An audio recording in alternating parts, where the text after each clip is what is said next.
Parcours de réflexion, développement intérieur au travers de la création du jardin sacré Pose Zen. Étape 3, la réalisation du jardin sacré. Monde de la réalisation.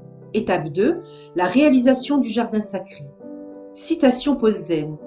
Concrétiser nos pensées dans la matière demande du discernement, une capacité de remise en question et de nourrir un état de conscience co-créateur d'harmonie avec l'ensemble du projet.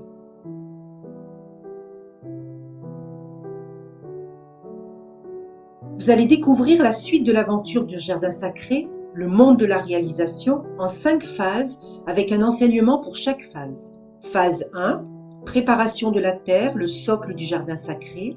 Phase 2, recherche des plants de légumes et fleurs du jardin sacré.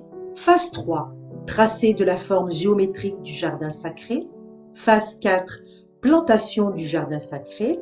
Et phase 5, accompagnement du jardin sacré.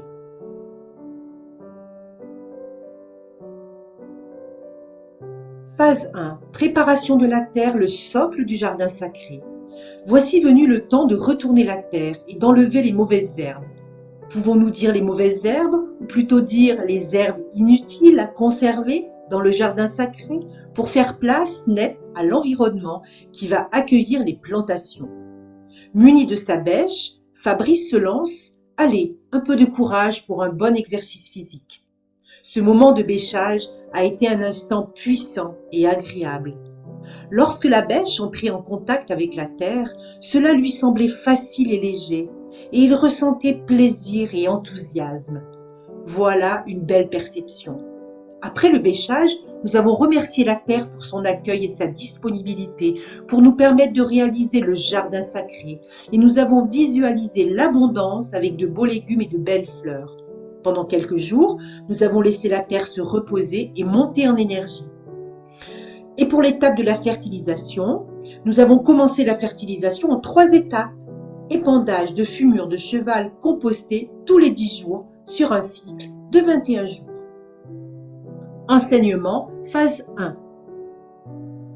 Pour toute réalisation, tout projet et tout ce que nous créons au quotidien, il est essentiel d'imprimer un rythme adéquat pour que chaque phase se réalise le plus harmonieusement possible. La question introspective que l'on peut se poser est: lorsque dans un projet j'entre dans la phase de réalisation, est-ce que j'ai tendance à être impatient en espérant que tout y aille vite? Quel rythme ai-je l'habitude de mettre en place dans tout ce que je fais au quotidien? Et est-ce que je respecte le rythme adéquat qui me permet de cultiver le calme intérieur et la sérénité? Ou bien ce rythme est empreint de tension, de stress, de réactivité et d'impatience? Nous vous invitons à vous intérioriser pour faire le point et de prendre contact avec vos modes de fonctionnement qui sont en place chez vous. Si vous sentez le besoin de faire des réglages, initiez le changement en mettant en place un plan d'action intérieur et extérieur.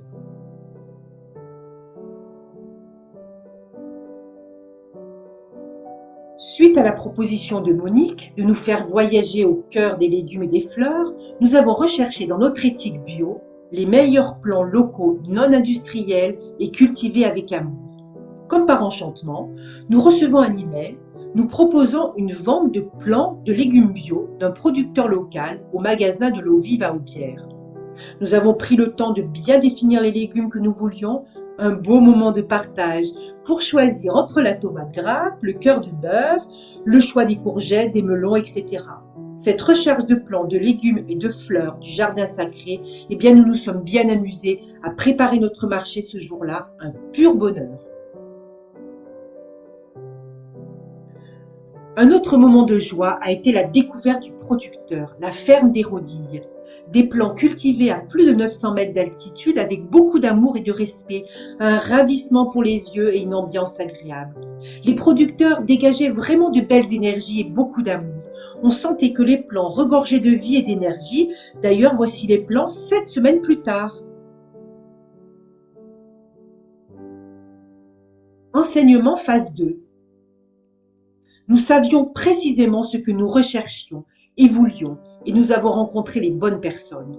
La clé dans tout projet ou dans tout ce que nous créons au quotidien, être clair et bien définir nos besoins.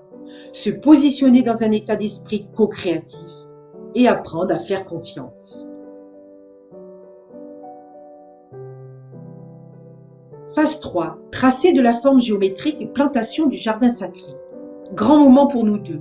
Quelle aventure, le tracé de la forme géométrique de notre jardin sacré. Munis de notre beau plan, nous commençons le tracé des cercles, les triangles, nous positionnons les tuteurs pour les légumes, nous faisons en sorte de respecter la symétrie des différents éléments de la figure géométrique sacrée, le cube de Métatron. Voilà une première divergence de vision qui se présente, ce qui crée un déséquilibre dans la co-création et la réalisation du jardin sacré. Fabrice, lui, voulait être l'architecte du tracé dans la volonté. Monique voulait accélérer le processus du tracé. Que faire à ce moment? Soit rester arc-boutés sur nos positions et partir chacun de notre côté, agacés, déçus, frustrés, ou bien choisir de s'apaiser et revenir à la communication avec une nouvelle énergie de co-création. Le deuxième choix s'est présenté bien sûr, la co-création.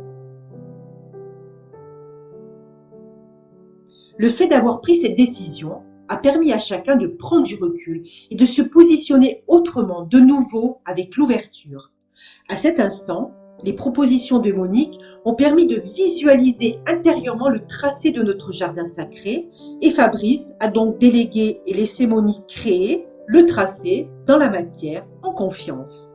L'instant où Fabrice a lâché prise avec la volonté d'obtenir un résultat a permis très rapidement de retrouver l'enthousiasme et de s'apaiser.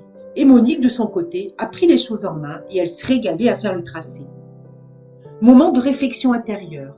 Et vous, vous arrive-t-il de rester fermement arc-bouté sur vos positions sans en être conscient, de vous fermer à l'autre et à toute nouvelle possibilité? Prenez un instant d'introspection pour faire le point avec vous.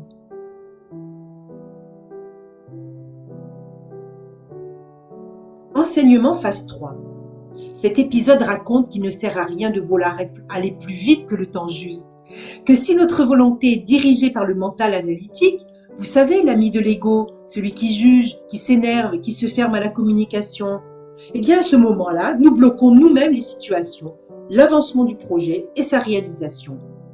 La clé dans toute réalisation est donc l'écoute profonde et attentive de soi-même et des autres et s'installer dans le rythme juste, dans l'instant présent.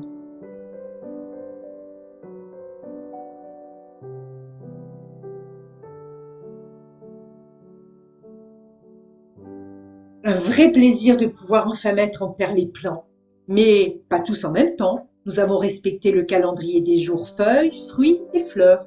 Encore de la patience dans cette phase 4 de la plantation du jardin sacré, avant de voir le jardin sacré dans tout son ensemble.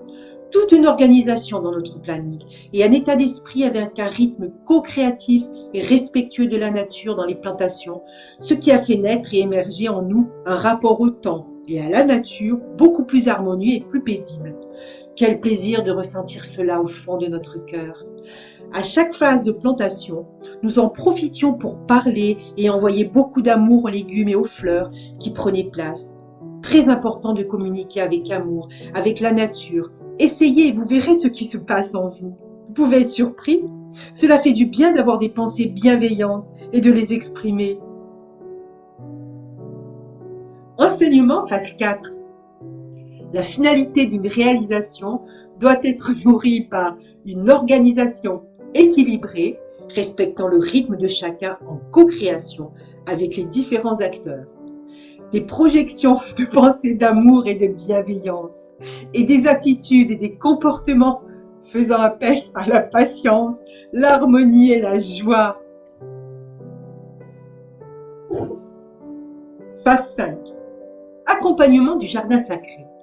Dans cette phase d'accompagnement de notre jardin sacré, nous avons mis en place des rituels énergétiques par des sons, des projections par visualisation de lumière et de couleurs, des demandes de collaboration avec les forces de la nature, des pensées d'amour envoyées chaque jour à notre jardin sacré et des remerciements. Ces rituels nous relient profondément à notre être supérieur, celui qui agit avec discernement, apaisement et joie, nous reliant à la terre, à l'univers et à tout ce qui nous entoure, nous procurant la paix intérieure dont nous avons tous besoin dans ces périodes de transformation et ouvrant notre cœur à plus de compassion et de lucidité. Enseignement phase 5. Il est primordial, en ces temps de grands changements planétaires, d'accorder plus d'attention à l'énergie du cœur, à nos pensées et à nos actes au quotidien pour ouvrir notre conscience à de nouvelles visions, de nouveaux modes de fonctionnement, de nouveaux paradigmes dans un monde en pleine mutation et pour un monde intérieur et extérieur de paix, de fraternité et de liberté. Ce jardin sacré est le reflet de notre jardin intérieur. Et nous vous souhaitons de cultiver, de nourrir et d'aimer profondément votre propre jardin intérieur sacré dans la paix, l'amour et la lumière. La suite de l'histoire du jardin sacré vous parviendra d'ici quelques jours lors des premières récoltes. Au plaisir de vous conter la suite de la vie du jardin sacré.